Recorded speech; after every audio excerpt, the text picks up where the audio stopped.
Australia relies on exports of commodities like lithium, nickel, and iron ore more than any other country in the world. And right now, the prices of those metals have collapsed.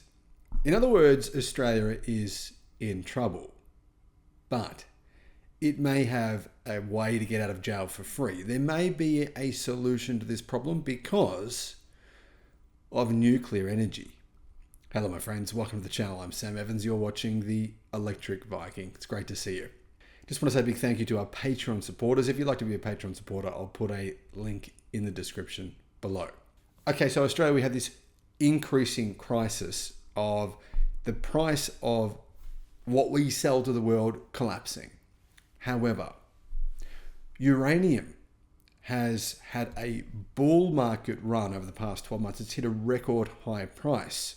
And the reality is here, Australia may be sitting on a potential gold mine. I mean, possibly hundreds of billions of dollars worth of uranium. You're probably thinking, well, why does this even matter? I mean, uranium, well, here's the thing. The United States and Europe have drastically increased their demand for uranium, and it's projected that demand for uranium for nuclear power plants will at a minimum double, possibly quadruple over the next 10 years. The forces of demand driven by the global energy transition and supply limited by geopolitics are coalescing to make yet another mineral globally critical: uranium, said adjunct professor Ian Satchwell of the Sustainable Minerals Institute at the University of Queensland. After decades of changeable and inconsistent policy, state and federal governments need to marshal the collective will if we are to maximise the potential contribution of Australia's uranium to global decarbonisation and, well, to take advantage of the booming price projections and the economic opportunity, he said. But the future of nuclear power generation and therefore uranium demand is, of course, volatile. But right now, the price of uranium is extraordinarily high. However, extracting uranium is expensive. That's due to the need for safety, to basically contain, dispose of, and then, get rid of its radioactive fuel. Overly optimistic projections of the cost involved in achieving this have led to the abrupt cancellation of a flagship next-generation nuclear project, a small modular reactor being built in Idaho in the United States. Now, it's believed that these small modular nuclear reactors are the real answer to the world's energy needs, and that they will actually take the place of renewable energy as being the key driver to the world's energy challenges. But these small modular nuclear reactors are unfortunately proving to be more expensive and time-consuming than was previously anticipated, as is always the way for nuclear power plants. Despite this, the nuclear and uranium industries remain bullish about uranium in the future. A World Nuclear Association report states it expects demand for uranium to surge by 28% over the next 5 years, and that this will be driven by plans to extend the lives of existing reactors and build new ones like those announced in France and the United Kingdom to fill a critical role in the race to replace polluting coal and gas power generation. In countries like Sweden, they believe that the answer is not renewable energy in the form of solar, wind or batteries, but just building a whole bunch of nuclear power plants. Australia and its states enthusiastically embrace opportunities to grow critical minerals production and pursue a clean hydrogen industry to help the world decarbonise, said Satchwell, but we remain oddly ambivalent and inconsistent about uranium, another critical mineral key to the energy transition. And here's the thing, Australia has 1/3 of the world's known uranium supplies, 33%. That's not a monopoly, but it's not far from it. In early 2024, Japan added uranium to its list of critical minerals, responding to greater demand driven by the restarting of nuclear power generation suspended in the wake of the Fukushima accident in 2011, and potential restrictions on supply, especially from Russia. Now, nuclear reactors use the interaction of active atoms in close proximity to each other to generate heat.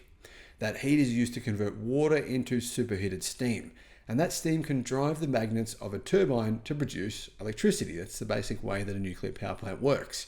It's the same process as coal or gas, but just with a fuel that doesn't produce CO2 or any other harmful emissions. The sustainable energy revolution has, of course, been a challenge in many countries. Many estimates suggest wind and solar can supply up to 80% of the world's energy needs, but the final 20% poses a bit of a challenge, especially in certain climates. Wind and solar are variable sources of supply, so both need to store excess energy somehow to power when the sun's not shining or when the wind's not blowing. And that energy, of course, is stored in batteries. But some countries believe that because nuclear power promises a consistent supply of large amounts of electricity, it's a better solution.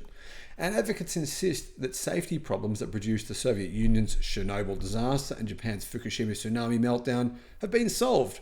Whether or not that's true, we don't really know because, wait for some other natural disaster to come along and we could have a similar thing happen again. It's possible. But market forces are clearly an influence on decisions. The nuclear industry has placed considerable store in the concept of small modular reactors, which they say are affordable and are the solution to the world's energy challenges. It argues that these can be mass-produced to standardized fail-safe designs to reduce costs, and their small size means they can power smaller sites, such as regional centers and remote mining operations. The idea has been around for decades. Small nuclear reactors have been fitted to the United States aircraft carriers and submarines since the 1960s. However, the only commercial example of this technology approved for construction in the United States was abruptly cancelled late last year. Ongoing cost increases and a resulting loss of customer interest are being blamed for its failure. The NuScale carbon-free power project in Idaho was supposed to demonstrate the idea's economic viability, but cost blowouts led to a rise in promised deliverable electricity costs from around about $50 per megawatt hour to 100, meaning prices doubled. Australia's solar and wind power generators deliver electricity at half that cost. Literally, actually less than half that cost, 50 Australian dollars, which is approximately $30. In other words, Australia's current wind and solar actually costs 1/3. Literally, in fact, slightly less than 1/3 of the cost of these proposed small modular nuclear reactors. And that's today's prices, not tomorrow's. Solar and wind and battery storage continue to get cheaper almost every single year.